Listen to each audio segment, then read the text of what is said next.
যারা শুধু শুক্রবার আসে আবার পরবর্তী শুক্রবার আসে, ওরাও স্পষ্ট কাফের, ওদের কোন জায়গা ইসলামে নাই। বরং রাসূল সাল্লাল্লাহু আলাইহি সাল্লাম বলছেন, এক ওয়াক্ত সালাত, কয় ওয়াক্ত?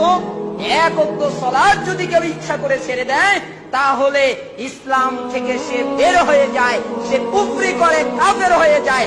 আর সলফে সালেহিন বলছেন, ইচ্ছা করে যদি এক ওয়াক্ত ছেড়ে দেয়, তাহলে তার সব ধ্বংস হয়ে যায়, তার সন্তানাদি ধ্বংস হয়ে যায়, তার পরিবার পরিজন ধ্বংস হয়ে যায়, তার সবকিছু ধ্বংস হয়ে যায়। তার মানে কোন কোন সালাফ বলছেন তার বই তালাক হয়ে যায়। আমি কিন্তু বলিনি, শেখ মোহাম্মদ বিন সালেহ আল উসাইমিন রাহিমাহুল্লাহ তার কিতাবে লিখেছেন, আপনারা দেখতে পারেন, অনুবাদও হয়েছে। এই জন্যই মুসলিমের একটা গুণ হচ্ছে কি, মুসলমানের টিকে থাকার জন্য তাকে সালাত আদায় করতে হবে 5 ওয়াক্ত। মুনাফিকরাও সালাত যদি ছেড়ে দেয়, তাহলে ইসলামে থাকে